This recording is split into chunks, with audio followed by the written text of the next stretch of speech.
Hello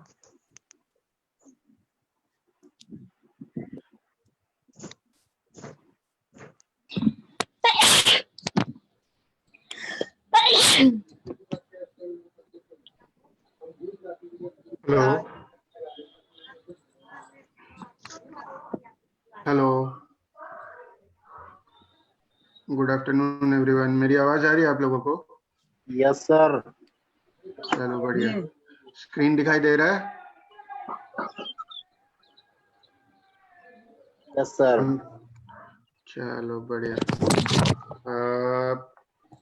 2 number पूछ गया। आवाज क्लियर तो है?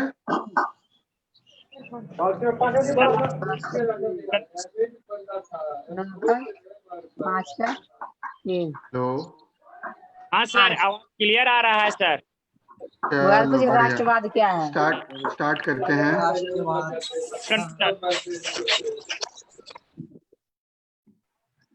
चलो, हम तुम लोगों को म्यूट कर दिए हैं, ठीक है। जिनको भी कुछ कहना हो, चैट बॉक्स हमारा हमेशा है ऑन, तो चैट बॉक्स पे तुम लोग कुछ भी कह सकते हो, जो भी तुम्हें कहना है। 1 मिनट मैं ऑन कर लूं, चैट वगैरह आराम से पढ़ पाऊंगा।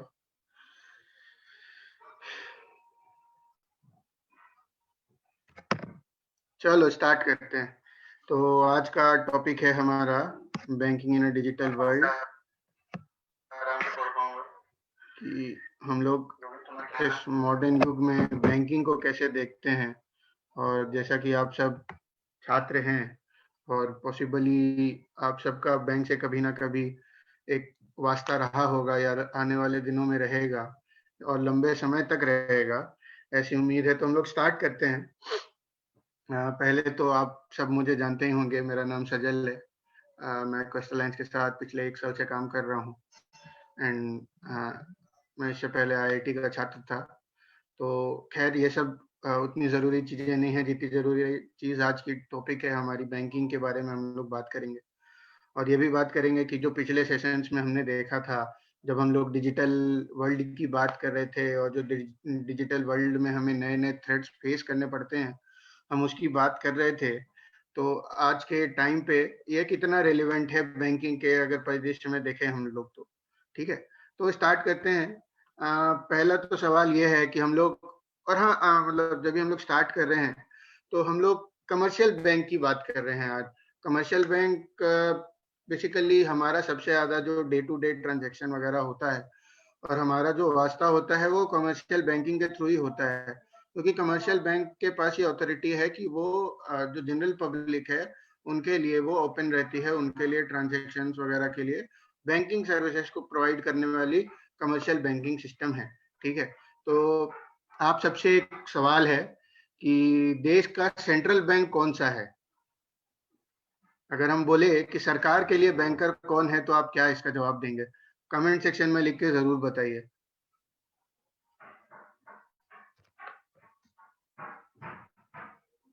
Very good RBI. काजल बता रही हैं आरबीआई, वेरी गुड काजल। जो रिजर्व बैंक है हमारे, उसको सरकार का भी बैंक कहा जाता है। सरकार को जो भी अगर लोन वगैरह कभी भी कुछ लेना होता है तो वो आरबीआई से ही लेती है। और सरकार जो हमारे पास करेंसी वगैरह होता है, जो भी हमारे पास करेंसी है, आप 10 रुपए का लो, एसबीआई, बैंक ऑफ इंडिया वगैरह जितने भी बैंक हैं दिशा, ये सब कमर्शियल बैंकिंग सिस्टम का पार्ट है, जिसको हम लोग पब्लिक बैंक्स भी कहते हैं, ठीक है। आरबीआई से डायरेक्ट हमारा कोई वास्ता नहीं है, वो देश का सेंट्रल बैंक है।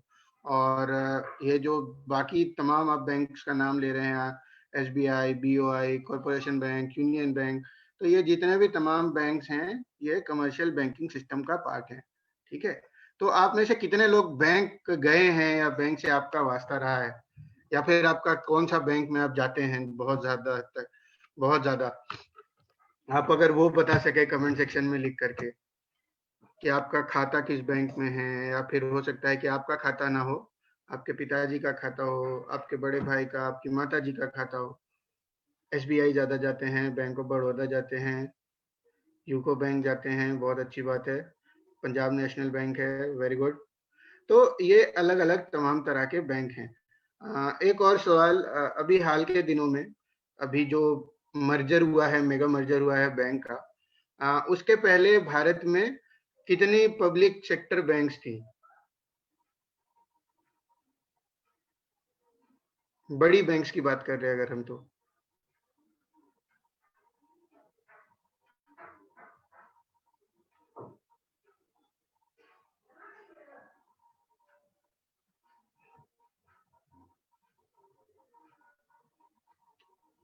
चलो, बहुत अच्छी बात है कि आप लोगों का अलग-अलग बैंकों के प्रति आपको नाम पता है। तो हमारे देश में क्या है, हमारे देश में एक डिसेंट्रलाइज्ड प्रथा है बैंकिंग सिस्टम की, जहाँ पे हमारे लिए अलग-अलग पीएसयूज हैं, मतलब पब्लिक सेक्टर अंडरटेकिंग बैंक्स हैं। यहाँ पे सरकार डायरेक्टली इनको कंट्रोल नहीं करती है, बट ये बैंक अपने लिए अलग, ये इनका अलग स्वायत्त तंत्र होता है जो इनको चलाता है, ठीक है। तो इसी तरह से अगर मैं आपसे एक और सवाल पूछूं, अगर आपसे मैं सवाल पूछूं कि भारत में अभी कुछ दिनों पहले एसबीआई की एक महिला जो हमारी डायरेक्टर थी, उनका उनका नाम क्या था?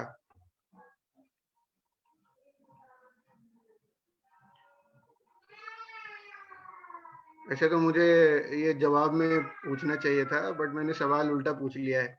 तो आप बताइए कि उनका नाम क्या था?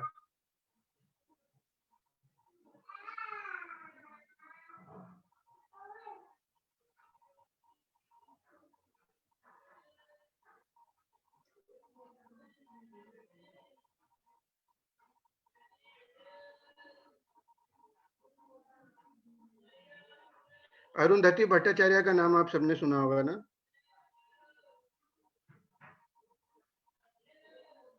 तो अरुंधति भट्टाचार्य जो थी, ये एसबीआई की चेयरपर्सन थी और काफी सशक्त महिला थी वो। इसके बाद आपने एक और बैंकर का नाम सुना होगा, महिला बैंकर का नाम, जिनका नाम था चंदा कोचर। ये आईसीआईसीआई बैंक की चेयरपर्सन थी। तो ये सब अलग अलग बैंकिंग सिस्टम से आते हैं। हमारे यहाँ प्राइवेट बैंक्स हैं, हमारे यहाँ पब्लिक सेक्टर बैंक्स हैं, ठीक है। तो कहने का मतलब है ये सब के पास अपनी ऑटोनॉमी है कि ये अपना कैसे अपना दिन का, मतलब जो भी इनका बैंकिंग स्ट्रक्चर है वो उसको कैसे रन करती हैं। तो हम सब किसी ना किसी बैंकिंग सिस्टम का पार्ट हैं, ठीक है। चलो आगे बढ़ते हैं। तो आप लोगों के हिसाब से बैंक का बेसिक फंक्शन क्या क्या है, अगर आप लोग चैट बॉक्स में लिख करके बता सकें तो?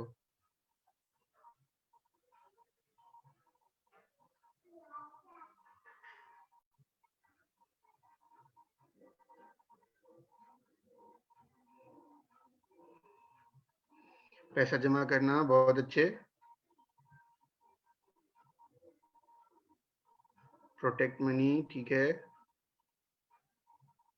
लोन लेना, बहुत अच्छे। लोन प्रोवाइड करना,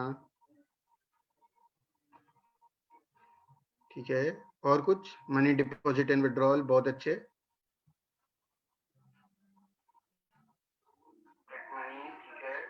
निकासी करना, लोन लेना, ट्रांसफर मनी, क्रेडिट कार्ड। तो कहने का मतलब है आप सबको कुछ ना कुछ आता है कि बैंक बैंक का सिस्टम क्या है और बैंक का फंक्शन क्या है। तो ये आपको बेसिकली आता है। तो हम लोग इसको थोड़ा और डिटेल में उतर के देखते हैं कि ये फंक्शंस क्या हैं, ठीक है। तो अगर आप बेसिक फंक्शन देखें बैंक का, तो बैंक बेसिकली दो फंक्शन है इसका, और इसका कैटेगराइजेशन दो है। एक तो होता है प्राइमरी फंक्शन, दूसरा होता है सेकेंडरी फंक्शन। तो अभी आप लोगों ने जितने अलग अलग चीजें बताई, क्रेडिट कार्ड वगैरह वगैरह, तो ये सब अलग, इन दोनों के बीच में ही अलग अलग चीजों में आता है। अब प्राइमरी फंक्शन क्या है और सेकेंडरी फंक्शन क्या है, वो हम आगे हम लोग डिस्कस करते हैं। तो प्राइमरी फंक्शन बेसिकली क्या है, दो तरह से हम लोग इसको देखते हैं, और इसमें ही बहुत सारी चीजें जो आपने लिखी हैं वो आ जाता है। पहले तो होता है कि आप डिपॉजिट्स एक्सेप्ट कर रहे हैं, ठीक है। अब आप लोग, कई सारे लोग बोले कि बैंक हम लोगों को इंटरेस्ट देता है, ठीक है। तो वो इन डिपॉजिट के ऊपर आपको इंटरेस्ट देता है। तो बैंक का अगर प्राइमरी फंक्शन देखो तो पहला पहला फंक्शन है डिपॉजिट्स को एक्सेप्ट करना, मतलब वो डिपॉजिट्स ले रहा है और पैसे जमा कर रहा है अपने पास, ठीक है। दूसरा leading funds, lending fund, sorry. तो लेंडिंग फंड का मतलब एक तरह से आप आपको अगर मोटा मोटा आइडिया हो रहा हो तो वो क्या है, पैसे उधार देना, ठीक है। अब आप देखिए, बैंक की जो पूरी बैंक का जो पूरा प्रणाली है वो काम इसी पे करता है कि उसके पास जितने भी मनी डिपॉजिट्स में होंगे उन्हीं के बेसिस पे वो लोन्स भी देता है। और जो बैंक लोन देता है वही बैंक के कमाई का जरिया होता है, क्योंकि बैंक उसमें से मोटी इंटरेस्ट वसूलता है। तो वो अलग अलग तरह से इंटरेस्ट का एकुमुलेशन मेथड है, हो सकता है कोई सिंपल इंटरेस्ट पे बैंक लोन देता है, किसी को कंपाउंड इंटरेस्ट पे लोन देता है। तो आप समझ रहे होंगे कि बैंक का जो प्रणाली है वो काम ही इसी पे करता है कि वो जितना ज्यादा लोन दे सके। ठीक है, अगर बैंक्स लोन नहीं देंगे तो बैंक फिर कमा भी नहीं पाएंगे, क्योंकि सिर्फ अगर बैंक अपने पास डिपॉजिट रखेगी तो आप सोचिए कि बैंक आपको इंटरेस्ट भी किस बेसिस पे दे पाएगी, क्योंकि बैंक के पास कमाई का जरिया फिर कुछ नहीं हो पाएगा। वो आप अपने लिए आपके डिपॉजिट तो रख रही है, उसको सेफ गार्ड कर रही है, उसकी सिक्योरिटी में पैसा अलग से लगा रही है। तो आप देखिए कि बैंक के पास खुद के इनकम के लिए ऐसा कोई सुचारू तंत्र नहीं बचेगा अगर वो लोन नहीं देगी। तो प्राइमरी फंक्शन में बैंक दो चीजें करती है, पहला तो ये कि वो डिपॉजिट्स रखती है, दूसरा ये कि पैसे लेंड करती है या पैसे उधार पे देती है। अब डिपॉजिट वो लेंडिंग फंड को अभी हम लोग अनुकृति उसको थोड़ा डिटेल में देखते हैं। ठीक है, तो अब जैसे हम डिपॉजिट की बात कर रहे हैं कि डिपॉजिट एक्सेप्ट करती है बैंक, तो वो कैसे एक्सेप्ट करती है? बेसिकली 3 तरह के डिपॉजिट अकाउंट होते हैं। पहला तो ये होता है कि वो सेविंग अकाउंट, एक आप अभी बैंक के तंत्र में अगर गए होंगे कभी तो आप देखे होंगे कि अलग अलग तरह से डिपॉजिट अकाउंट खुले रहते हैं। ठीक है, तो अब बैंक क्या करती है, बैंक के पास एक तो ऑप्शन है कि वो सेविंग डिपॉजिट खोल ले।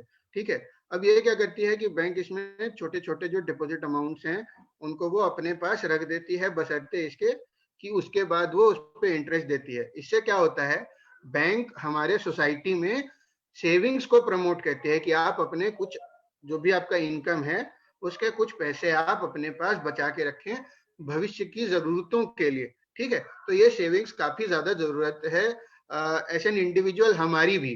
तो इसीलिए बैंक सेविंग डिपॉजिट खोलने का मतलब यही है कि बैंक इस चीज को, इस सेव करने की आदत को बढ़ावा दे रही है।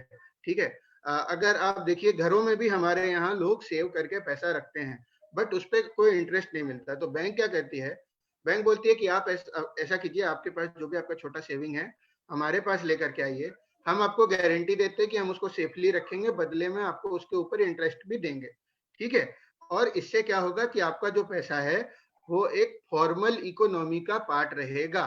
ठीक है, आप क्या करते हैं, जब आप अपने पास पैसा रख लेते हैं घर में सेव करके बचा बचा करके, तो अभी पैसा जो है उसका फ्लो है वो रुक जाता है, कहीं ना कहीं वो मार्केट से गायब हो जाता है। और अगर आप बैंक को देते हैं वो पैसा, तो बैंक वही पैसा किसी दूसरे को लेंड कर देता है, बट तब भी आपका पैसा सुरक्षित रहे। ठीक है, अब आगे आते हैं, दूसरा होता है टर्म डिपॉजिट। अब क्या होता है, टर्म डिपॉजिट में अलग अलग तरह के डिपॉजिट्स होते हैं। एक फिक्स टर्म के लिए आप अपने पैसे को बैंक के पास रख देते हैं। ठीक है, अब उस केस में क्या होता है, बैंक आपको उस केस में ज्यादा इंटरेस्ट देती है। मतलब अगर नॉर्मली आप देखो तो सेविंग बैंक अकाउंट में आज से 3 महीने पहले जब ये कोविड शुरू नहीं हुआ था, तो बैंक में सेविंग्स अकाउंट में इंटरेस्ट लगभग 3.5% के पास था।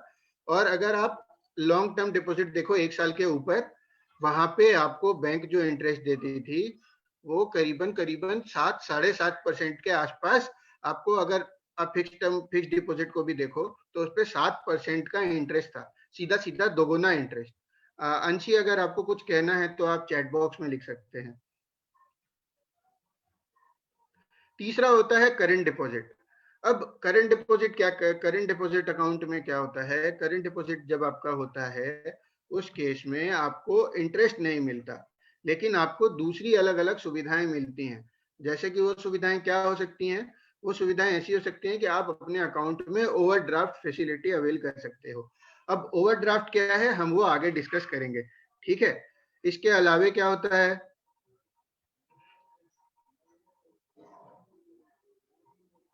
हाँ, जिस प्रकार गांव में महिला, अभी एक नया सिस्टम शुरू हुआ है जहां पे हम लोग हमारे गांव में महिला मंडल्स को देखते हैं। अब महिला मंडली क्या करती है, महिला मंडली अपने जो भी हफ्ते का सेविंग है उसको साथ में ओवरड्राफ्ट यानी क्रेडिट कार्ड, नहीं क्रेडिट कार्ड ओवरड्राफ्ट नहीं है फिरदौस, क्रेडिट कार्ड एक अलग फैसिलिटी है, ओवरड्राफ्ट एक अलग फैसिलिटी है। ठीक है, ओवरड्राफ्ट आप अपने जो आपका अकाउंट है आप उस पे कर सकते, क्रेडिट कार्ड को आप एक तरह से ओवरड्राफ्ट के तौर पे देख सकते हो, बट वो स्पेसिफिकली अगर आप ओवरड्राफ्ट उसको बोलोगे तो नहीं है। वो हम लोग आगे डिस्कस करेंगे कि दोनों में क्या अंतर होता है, ठीक है।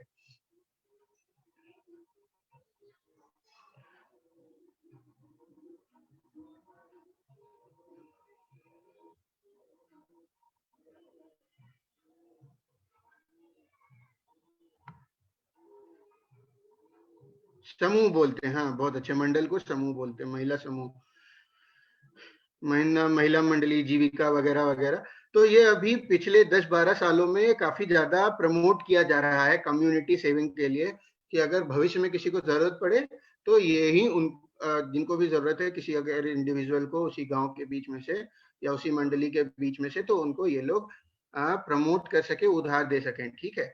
अब देखिए बैंक क्या करती है ना, जब भी आप करेंट डिपॉजिट अकाउंट, तो बैंक बोलती है कि हम आपके सारे चेक वगैरह जो है उसको पे करेंगे, बशर्ते इस पे कि आपके अकाउंट में हमेशा एक नियमित पैसा बना रहे, ठीक है।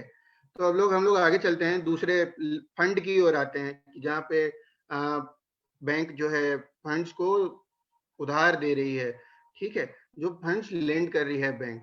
तो वहां पे क्या होता है, बैंक वहां क्या करती है, जैसे कि आप यहाँ पे पढ़ भी पा रहे होंगे कि अलग अलग तरीके से बैंक किसी को भी बैंक लोन देती है या बैंक पैसे उधार में देती है। तो एक तो तरीका हो गया कि लोन दे रही है, दूसरा यह है कि कैश क्रेडिट दे रही है, तीसरा यह है कि ओवरड्राफ्ट कर सक रही है, ठीक है। आपके पास गांव में सबसे ज्यादा, ठीक है खुशबू। तो हम लोग अभी फिलहाल मनी लेंडिंग की बात कर रहे हैं कि बैंक कैसे कैसे पैसे को लेंड करती है मार्केट में, ठीक है, अपने कस्टमर्स को या बिजनेस एंटिटीज को अलग अलग चीजों के लिए।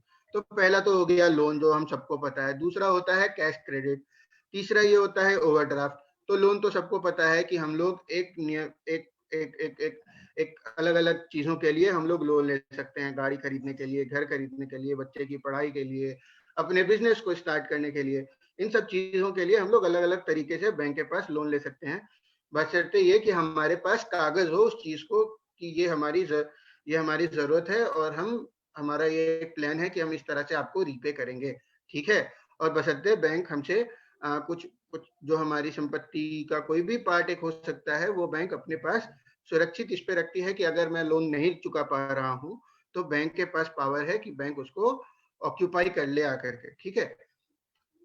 अब हम लोग आते हैं कैश क्रेडिट की ओर। कैश क्रेडिट क्या है, बैंक क्या करती है, बैंक हमसे कुछ चीजों को गिरवी रखवा लेती है और इसके बदले में हमें कैश उठाने की एक क्या कहेंगे उसको, कैश उठाना को और क्या बोल सकते हैं, बैंक हमको कहती है कि आपको अगर कैश की जरूरत है तो आप आइए, कैश ले करके जाइए, बशर्ते इसके कि आप अपना कोई जो मूल्यवान वस्तु है आपके लिए वो आप हमारे पास रख के जाइए, बदले में इसके हम आपको कैश देंगे, ठीक है। लोन में जरूरी नहीं कि आपको कैश मिले, बट कैश क्रेडिट में नेसेसरली कैश की बात होती है।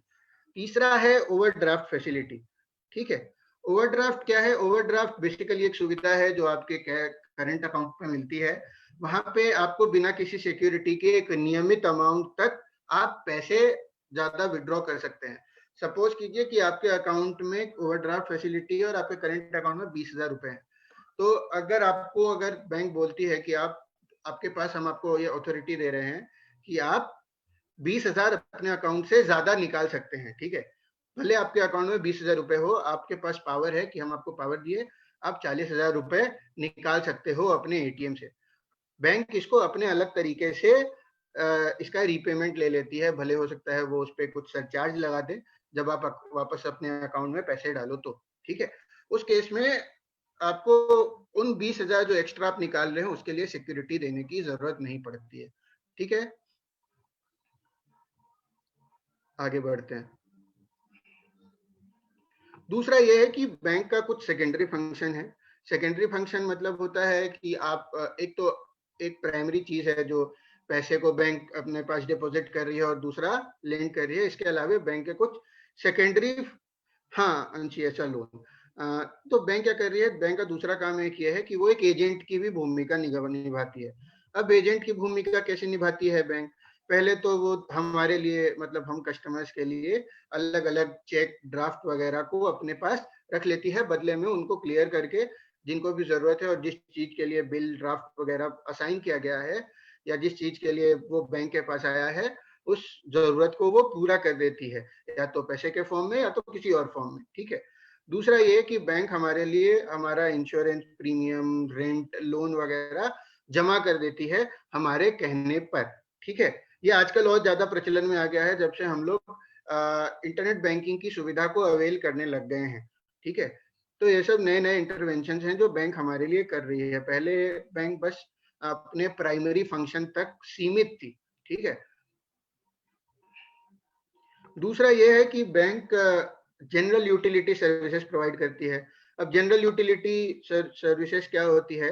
वो आम चीजें हैं जो वो बेहद जरूरी हैं हमारे लिए, तो कमर्शियल बैंक वो हमारे लिए करके देती हैं। जैसे कि हमारे लिए चेक इशू करके देंगी कि अगर हमको किसी को पैसे देने हैं तो हम लोग बस एक चेक काट के उसको दे देंगे कि फ्यूचर में वो पैसे निकाल सके।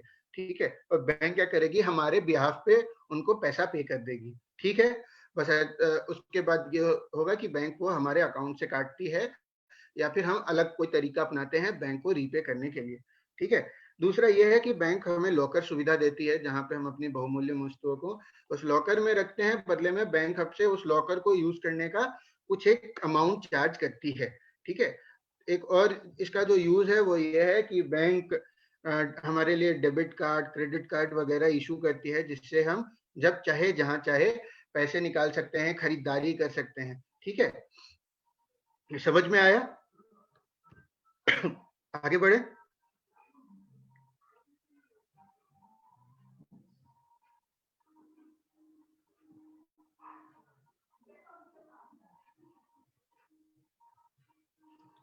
चलो बढ़े।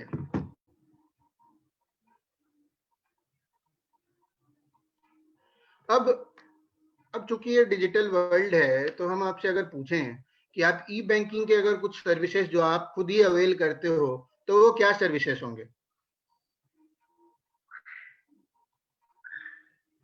या प्रोडक्ट उसको बोल दो कि बैंक के ये प्रोडक्ट हैं। ठीक है। जैसा एक होता है ना, हम लोग जब बिजनेस करते हैं तो प्रोडक्ट और सर्विसेज बेचते हैं अपने, तो ये बैंक जो भी हमें सर्विस बेच रही है वो बैंक के लिए हो सकता है एक प्रोडक्ट हो।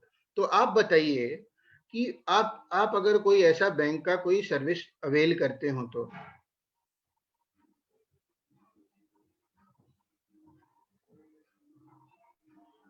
खुशबू वो सेकेंडरी में आएगा।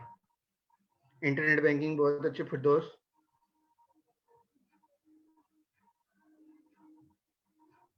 और कोई? फिरदौस कह रहे हैं इंटरनेट बैंकिंग।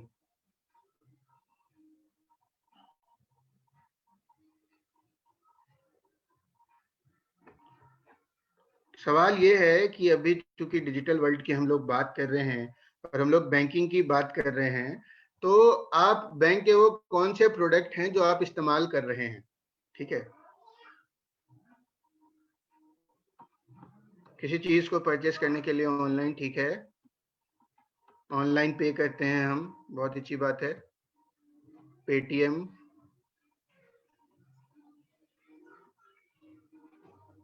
भीम, ठीक है। भीम को यूपीआई कहते हैं। तो यूपीआई क्या है हम आगे बताएंगे आपको।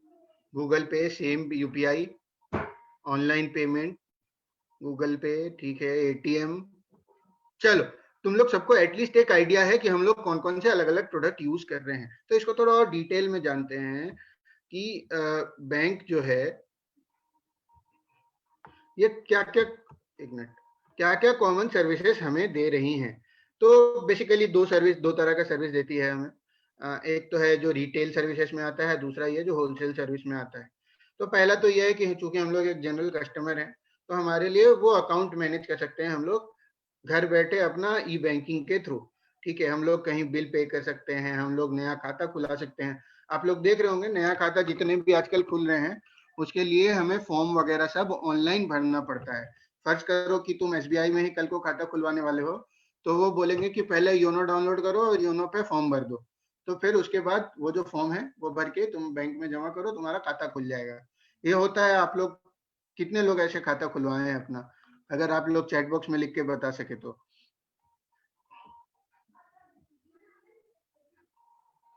चलो, तो इसके बाद क्या है, हम लोग कंज्यूमर पैसे ट्रांसफर कर सकते हैं, अलग अलग तरह का ट्रांसफर होता है इसमें। IMPS होता है, RTGS होता है, तो इन सब चीजों के बारे में हम लोग अगले सेशन में बात करेंगे, ठीक है। दूसरा ये कि हम लोग पैसे इन्वेस्ट कर सकते हैं। आजकल आप सर, इसमें आप में से कई सारे लोग SBI का नाम ले रहे थे, तो SBI का एक मोबाइल ऐप है, ठीक है, उसका नाम है योनो।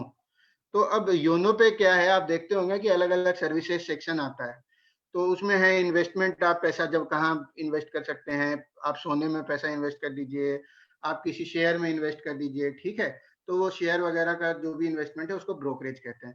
तो आप ये भी कर सकते हैं इंटरनेट बैंकिंग में, डिजिटल बैंकिंग जब से बहुत ज्यादा प्रचलन में आई है तब से, ठीक है। आप लोन एप्लीकेशन कर सकते हैं, आप अपना अकाउंट वगैरह सब मैनेज कर सकते हैं अलग अलग तरीके से, ठीक है। आप पैसे का मतलब पेन, अब जब भी आप जॉब में आ जाएंगे तो आप खुद का PF वगैरह आप देख सकते हो।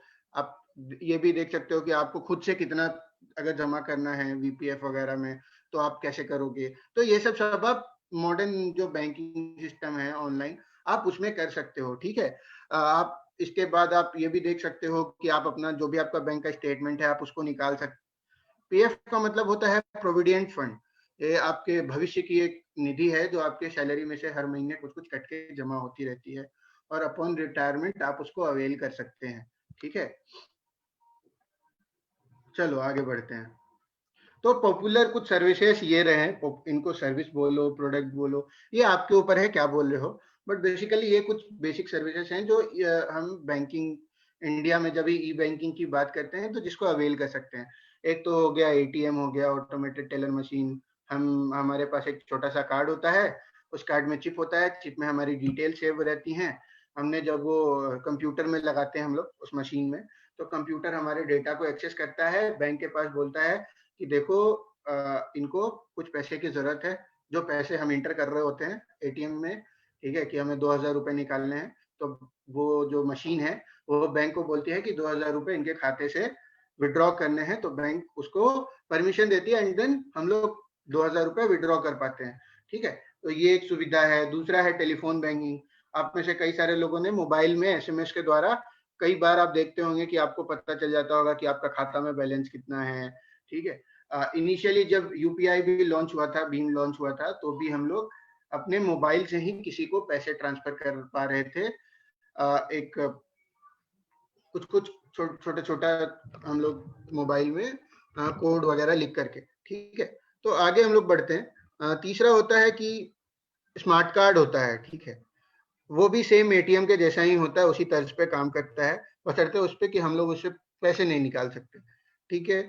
इसके बाद इलेक्ट्रॉनिक फंड ट्रांसफर सिस्टम है, जिसमें हम आपको बताएं नेफ्ट RTGS वगैरह होता है, नेफ्ट IMPS RTGS वगैरह वगैरह, ठीक है। नेफ्ट का शायद फुल फॉर्म होता है नेशनल इलेक्ट्रॉनिक फंड ट्रांसफर।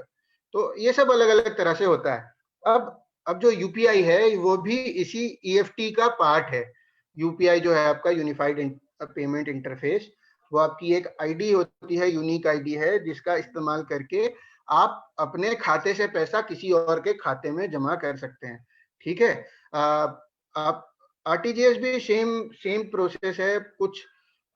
कुछ अमाउंट के ऊपर ये डिपेंड करता है। अभी मुझे दिमाग से उतर गया मेरे कि ये क्या है। मैं आप अपना अगर ईमेल दे दे तो मैं आपके साथ साझा कर पाऊंगा। एक थोड़ा मुझे पढ़ना पड़ेगा इसके बारे में कि RTGS और IMPS और हाँ, रियल टाइम ग्रॉस प्रॉफिट, ठीक है। थैंक यू अंशी। तो ये सब UPI यूनिफाइड पेमेंट इंटरफेस। तो ये सब अलग अलग तरीका है जिससे बैंक एक खाते से दूसरे खाते में पैसे ट्रांसफर करता है, ठीक है। तो ये सब अलग अलग तरह के प्रकार हैं जो डिटेल बैंकिंग हम जब पढ़ते हैं तो उसमें आते हैं। लेकिन अगर आप ओवरव्यू, जैसे ये एक ओवरव्यू सेशन है कि हम आपको बता सकें कि कहाँ पे बैंक में कौन कौन सिस्टम काम कर रहा है, तो आपको एक वो पता रहे कि जब आपसे कोई बात करे इन सब बारे में तो आपको दिमाग में रहे कि अरे नहीं नहीं, ये तो ऐसे ऐसे होता है, हमको थोड़ा थोड़ा पता है, ठीक है। तो उसके लिए है ये same mobile banking, internet banking, tele banking, दो स्टेप बैंकिंग। तो ये सब अलग अलग प्रोडक्ट्स हैं जो हम लोग अवेल करते हैं, ठीक है। अब देखो, ई बैंकिंग के लिए ऐसा कस्टमर हमारे पास क्या बेनिफिट हो सकते हैं। पहला तो ये है कि ई बैंकिंग जो है हमारे लिए कन्वीनियंट है, बहुत ही कन्वीनियंट मेथड है। हम घर बैठे कुछ भी जो बैंकिंग सर्विसेज है अवेल कर सकते हैं। बशर्ते हमें क्या चाहिए, हमें चाहिए फोन। अच्छा, डोर स्टेप बैंकिंग क्या है? अनुकृति, अगर आप टीवी वगैरह देखते होंगे रेगुलरली, तो आप ये देखते होंगे कि कई सारे जो एडवर्टीजमेंट हैं बैंक के, वो बोलते हैं कि हम आपके घर पे आकर के आपको बैंकिंग की सर्विसेज देंगे। ठीक है, जैसे एक्सिस बैंक वगैरह हो गया। आप एक्सिस बैंक का एक बहुत कॉमन सा ऐड है जो आप घर पे बैठे बैंकिंग सर्विसेज अवेल कर सकते हैं। आप उनको कॉल करके बुला सकते हैं कि देखो सर ऐसे ऐसे है, मैं बैंक नहीं आ सकता, तो आप हमारे घर पे आ जाए। LIC अलग चीज है अनुकृति। LIC इंश्योरेंस से रिलेटेड है, बैंकिंग। एक मिनट,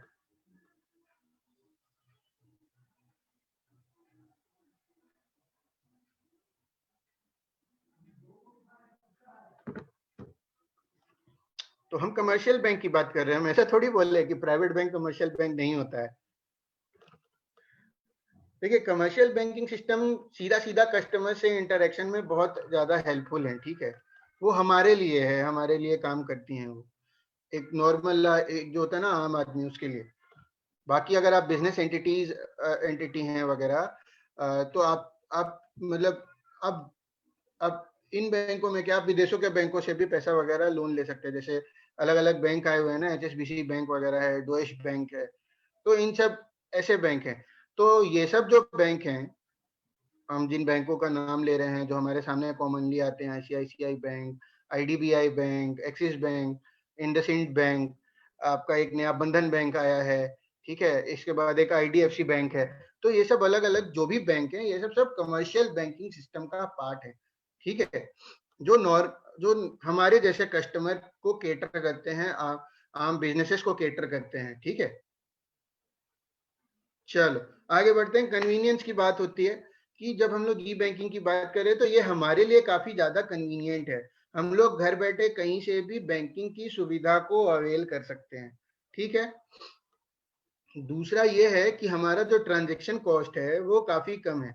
अब देखो तुम, जब से ये यूपीआई वगैरह आ गया है, यूपीआई IMPS वगैरह आया है, तब से तुमको अगर किसी को पैसे भी ट्रांसफर करने हैं तो उस ट्रांजैक्शन का कॉस्ट, पहले कुछ तुमको मार्जिन मनी देना पड़ता था बैंक को कि 1000 रुपया ट्रांसफर कर रहे हैं तो 18 रुपया चार्ज लगेगा या 20 रुपया चार्ज लगेगा। ठीक है, अब वो चार्ज तुम देखोगे कि धीरे धीरे बहुत कम हो गया है।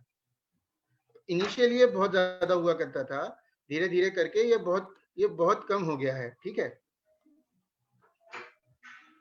तो वही है कि ये ट्रांजैक्शन का जो हमारा कॉस्ट था वो काफी कम हो गया है। अभी भी आप देखिए कि जब आप पेटीएम, अपने पेटीएम अकाउंट, आप में से कई सारे लोगों का होगा, तो जब आप पेटीएम से पैसा ट्रांसफर करते हैं अपने बैंक खाते में, तो एक मोटा मोटा सा आपसे चार्ज वसूल किया जाता है, 40 रुपए या 50 रुपए के हिसाब से। या फिर हो सकता है कि आपका जो पैसा आप ट्रांसफर कर रहे हैं उसका कुछ परसेंटेज के हिसाब से।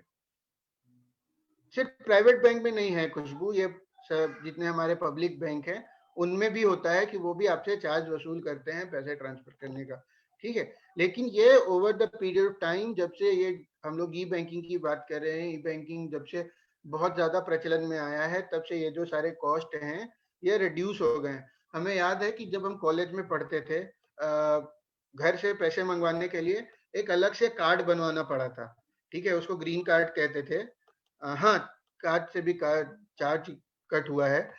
तो हमको पैसे भिजवाने के लिए ना एक अलग से कार्ड का जरूरत पड़ता था, उसको ग्रीन कार्ड कहते थे। तो उस ग्रीन कार्ड को बनवाने का अलग से चार्ज लगता था। वो कार्ड इसी यूज में आता था कि हमको पैसे ट्रांसफर कर पाए। जो लोग हैंड रेस कर रहे हैं प्लीज वो टेक्स्ट में लिख के बताएं। अगर हम माइक ऑन करेंगे तो बहुत सारे लोग हैं बोलने के लिए। दूसरा ये कि नॉन ज्योग्राफिकल बैरियर्स।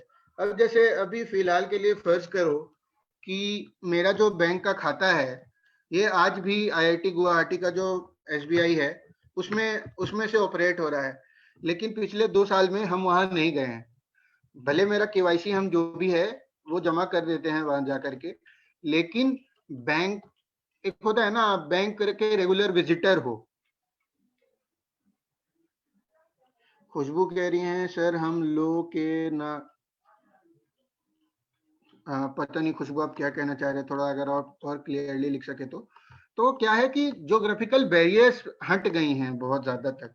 आपको फिजिकली, हाँ, KYC know your customer, very good अंशी। तो अभी क्या है, हम लोग अपने जो बैंक है उससे दूर बैठ करके भी बैंकिंग का जो सुविधा है उसको अवेल कर सकते हैं। ठीक है, अभी फिलहाल अगर हम बात करें तो हम जैसे अभी इंदौर में हैं, ठीक है, हम इंदौर में बैठ करके अपना जो भी मेरा 2 खाता है, अगर केवाईसी होता है नो योर कस्टमर, आपका जो भी जानकारी है अपडेटेड फॉर्म में वो बैंक अपने पास रखता है। ठीक है, कि वो क्लाइंट का उस बैंक, जैसे हम लोग कस्टमर हैं तो बैंक हमारा जानकारी रखना चाहता है अपने पास, और वो जानकारी वो इनवेरिएबली सरकार को ट्रांसफर करता है कि देखिए ये हमारे कस्टमर हैं, उनका ये डेटा है और रिसेंटली उनका ऐसे ऐसे चेंज हुआ है। तो हर 6 महीने में आपको आपका जो केवाईसी है वो अपडेट कराना पड़ता है, बैंक को बताना पड़ता है। बैंक या कोई भी अगर आप फाइनेंशियल सर्विसेज अगर आप आज के दिन में यूज करेंगे तो आपको बताना पड़ता है, आपको वहां पे अपना केवाईसी अपडेट करना पड़ता है। ठीक है, आपको एक फॉर्म भरना पड़ेगा, आपकी डिटेल्स वगैरह डालने पड़ेंगे उसमें। तो ये क्या है, बेसिकली एक हम बात करें तो मनी लॉन्ड्रिंग करके एक एक्ट है, ठीक है, जहाँ पे कहा जाता है कि आप पैसे का हेरा फेरी ना करें। तो उस चीज से बचाने के लिए केवाईसी को लाया गया था। ठीक है, कि हमारे यहाँ मनी लॉन्ड्रिंग की जो एक प्रथा बहुत ज्यादा बढ़ने लग गई थी उसको कम किया जा सके। बेसिकली आइडिया इसके अराउंड ही था। तो आप लोग जरूर पढ़िएगा कि केवाईसी क्यों लाया गया था, मनी लॉन्ड्रिंग क्या होता है, तो ये सब आप जरूर पढ़िएगा एक बारी गूगल पे। ठीक है, उसके बाद हम लोग डिस्कस कर पाएंगे ज्यादा अच्छे से, क्योंकि मुझे भी थोड़ी सी पढ़ने की जरूरत है। चलो आगे बढ़ते हैं।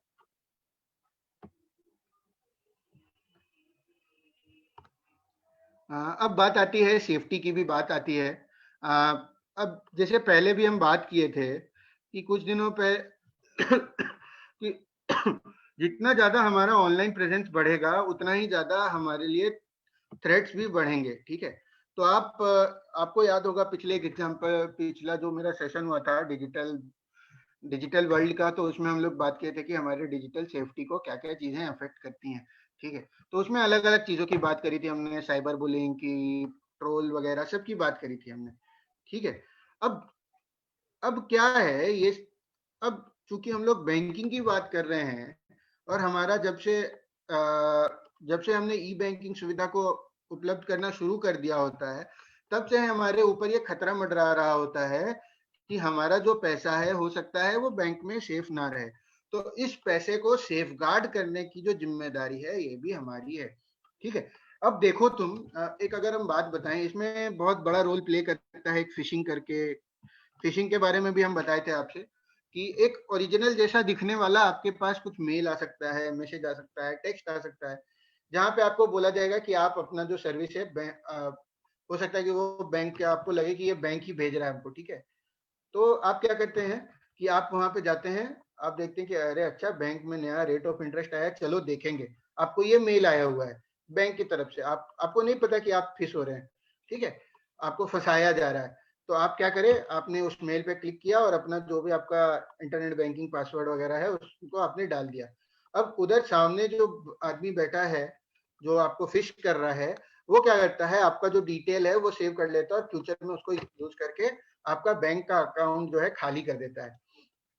अभी कुछ दिनों पहले, पिछले 2-4 साल में फिशिंग की एक्टिविटीज काफी ज्यादा बढ़ गई हैं।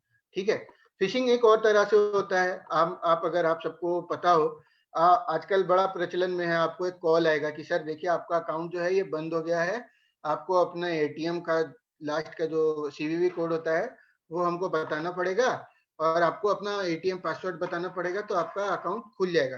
कितने सारे लोग आप लोग देखे होंगे ना ये सब न्यूज वगैरह में कि अरे ऐसे ऐसे करके लोगों को फंसाया गया और उनसे पैसे उनके अकाउंट से गायब हो गए। ठीक है, आपको हम एक एग्जांपल देते हैं, हमारे एक पत्रकार दोस्त हैं, सोचिए वो पत्रकार है, उनकी माता जी थी, माता जी को कॉल आया कि देखिए आपका जो अकाउंट है उससे ऐसा ऐसा अनुकृति के साथ भी हुआ है। तो उस केस में क्या होता है, जनरली लोगों को पता नहीं होता कि बैंक ऐसा कॉल कभी नहीं करता।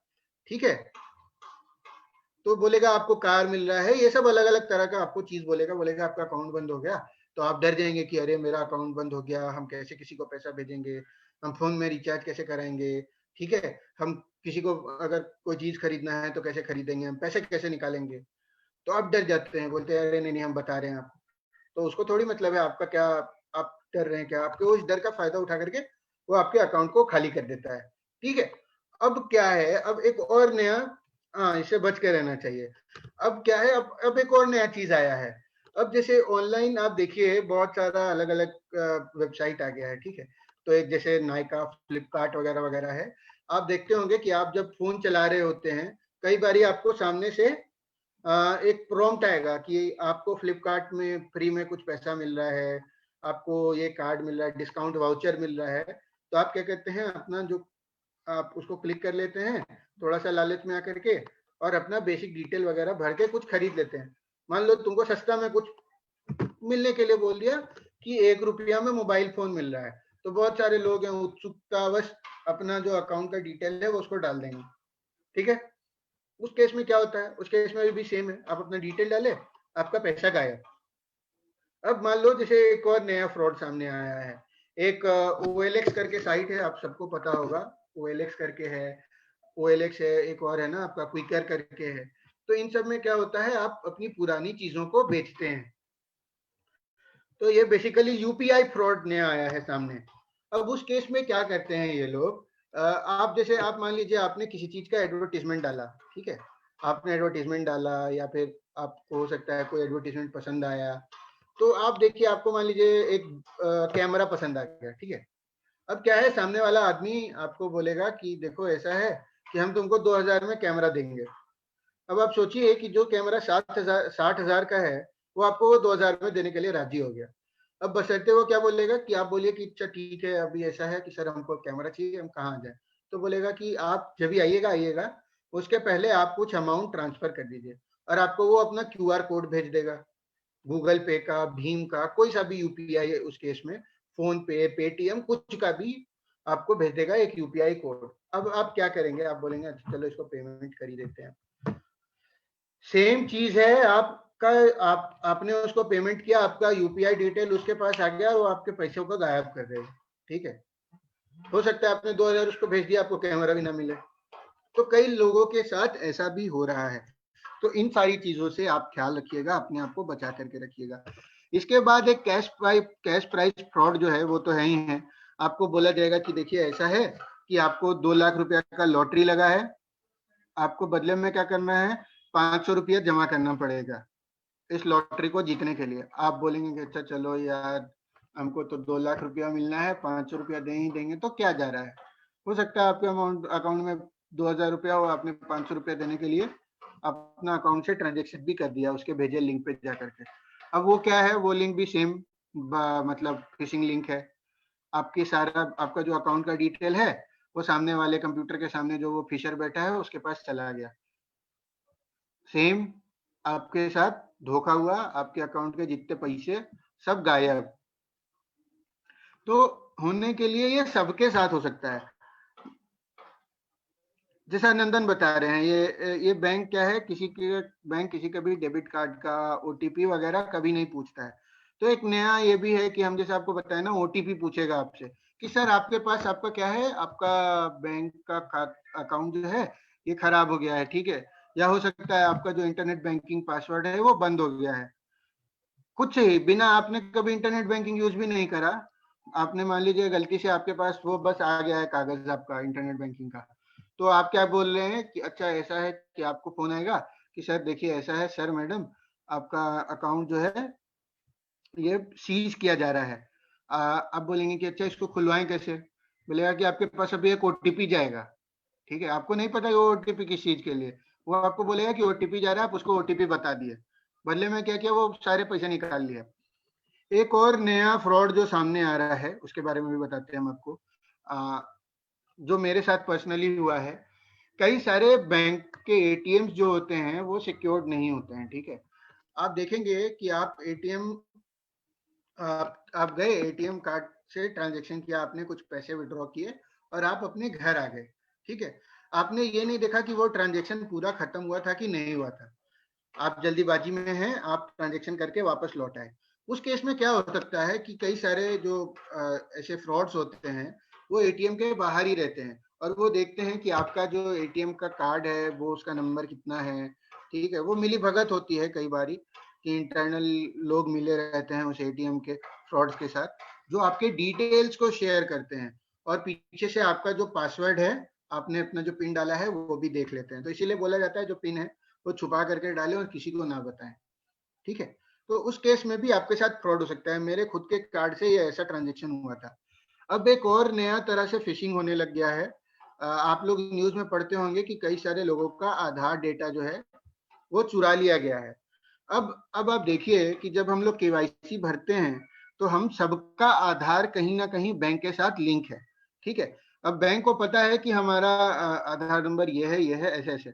अब अगर मान लीजिए आधार डेटा किसी के पास हो तो उसको पता होगा कि मेरा अकाउंट कौन से बैंक में है, ठीक है।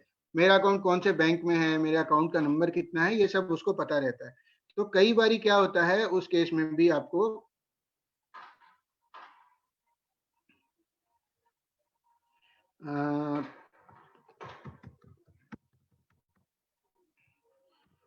उस केस में भी कई बारी आपको क्या करना पड़ता है, अपना सेफ्टी को कंसीडर करना पड़ेगा आपको कि देखिए ऐसा है कि हमको अपना डिटेल किसी के साथ साझा नहीं करना है। अगर मेरा आधार कार्ड से भी रिलेटेड हमको कोई परेशानी आ रहा है तो हम ऑथोराइज सेंटर पे जाएंगे, ऑथोराइज बैंकिंग पर्सनल के पास जाएंगे, ठीक है। तो आपको अगर मान लीजिए कोई बैंकर फोन भी कर रहा है, बैंकर बन करके कि आपका खाता नंबर इतना इतना है, अकाउंट ब्लॉक हो गया है, आप बोलेंगे कि अच्छा ठीक है, ये हो सकता है कि जाली है, बैंक के पास मेरा आधार नंबर है, हम आधार नंबर भी इससे पूछेंगे। तो बोलेगा कि अच्छा ठीक है सर, आधार नंबर आपका इतना इतना इतना है, तो आपका जो अकाउंट है ये बंद हो गया है। उस केस में आप बोलेंगे अरे ये तो पक्का जेन्युइन है, ठीक है। उस केस में आप बोलेंगे उसको अच्छा चलो ओटीपी भी बता ही देते, इसको तो मेरा आधार नंबर भी पता है। तो उस केस में भी आप देखिए कि आप कितना ज्यादा इससे बच सकते हैं। अगर बैंक से कॉल आ रहा है, आपने कोई गलती नहीं करी अपने एंड से, तो प्लीज ऐसे जितने भी कॉल वगैरह होते हैं इनको एंटरटेन मत कीजिए, इनसे बच के रहिए, ठीक है। आप जितना ज्यादा प्रिकॉशन लेंगे उतने ज्यादा सेफ रहेंगे आप। तो जितना हम लोग ऑनलाइन बैंकिंग यूज करेंगे, ऑनलाइन बैंकिंग हमारे सेफ्टी के लिए है, डिजिटल बैंकिंग हमारे मतलब आसानी के लिए कि हमारा जिंदगी ज्यादा आसान हो सके। बट क्या है कि इसमें भी हमें अपनी सेफ्टी की फिक्र रहेगी, क्योंकि जितना ज्यादा आपको पता है कि ये ग्लोबल वर्ल्ड है और जरूरी नहीं कि हमारा जो अकाउंट है वो बस इंडिया में ही मॉनिटर किया जाता है। हो सकता है कि विदेशों में बैठने वाले जितने फ्रॉड्स हैं, जितने भी स्कैमर्स हैं, वो हमारे अकाउंट को देख रहे होते हैं, ठीक है। तो उस केस में भी आपके साथ फ्रॉड हो सकता है। तो जितना ज्यादा हो, जब तक आपको जरूरत ना हो, आप किसी के साथ अपने पर्सनल डिटेल्स को साझा ना करें। बैंकिंग प्रणाली हमारी अच्छी है और हमें भी सेफ गार्ड करके रखती है हमारे इंटरेस्ट को। तो ऐसा नहीं है कि वो हमारे कंप्लेंट्स पे कार्रवाई नहीं करती। तो अगर मान लीजिए आपके साथ कोई ऐसा स्कैम हो भी रहा है तो इमीडिएटली उसको आप रिपोर्ट कीजिए, ठीक है। कई बार आपको मैसेज भी आता होगा ना कि आप देखिए आपने अगर ये ट्रांजेक्शन नहीं करा है तो आप आपने अगर ये ट्रांजेक्शन नहीं करा है तो आप कृपया इस नंबर पे मैसेज भेजिए या कंप्लेन कर दीजिए। तो आप उस अगर कंप्लेन तुरंत कर देंगे तो आप फ्रॉड वगैरह से भी बच सकते हैं, ठीक है। तो उम्मीद है कि अगर आपको फ्यूचर में कोई सा भी ऐसा दिक्कत आएगा तो आप उसे निपटने में और पार पाड़ने में खुद ही सक्षम होंगे। और आपको आज के सेशन के द्वारा थोड़ी थोड़ी जानकारी मिल गई होगी कि ये बैंकिंग तंत्र क्या है, कैसे काम करता है, बेसिक्स क्या है बैंकिंग का। मेरा कोशिश था कि आप लोगों से साझा किया जा सके। तो उम्मीद है कि ये सक्सेस रहा होगा। अगर आप में से किसी को कोई डाउट, कोई सवाल है जो कोर बैंकिंग से ना हो, एक बैंकिंग ओवरव्यू से रिलेटेड हो, आज के सेशन से रिलेटेड हो, तो जरूर पूछिए। किन्हीं ने अपना नंबर साझा किया है। हाँ, और क्वेस्ट चैंपियन टेस्ट की बात अगर हम लोग कर रहे हैं तो हमारे साथ अभी हमारी टीम थोड़ी आधी हो गई है, तो हम लोग इस पिछले हफ्ते का रिजल्ट लेके नहीं आ पाए आज। तो ये रिजल्ट आपको मंडे को मिल जाएगा, ठीक है। हम लोग उस पर काम कर रहे हैं, वो रिजल्ट आपको मंडे को मिल जाएगा। और जो अगला क्विज का जो क्वेश्चन है वो भी आपको मंडे को मिलेगा, ठीक है।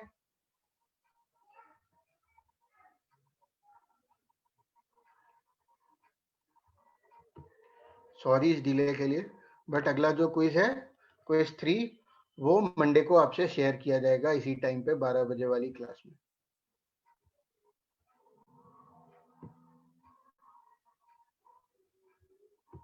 किसी के कोई डाउट, कोई सवाल?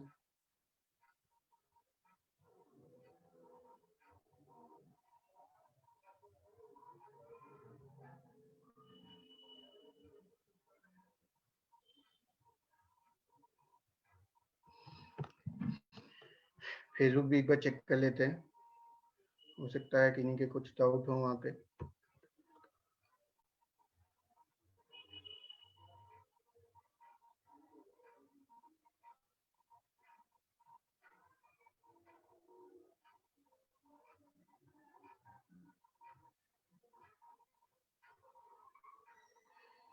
चलिए, लगता है किसी को कोई डाउट है नहीं, तो हम लोग आज का क्लास यहीं समाप्त करते हैं।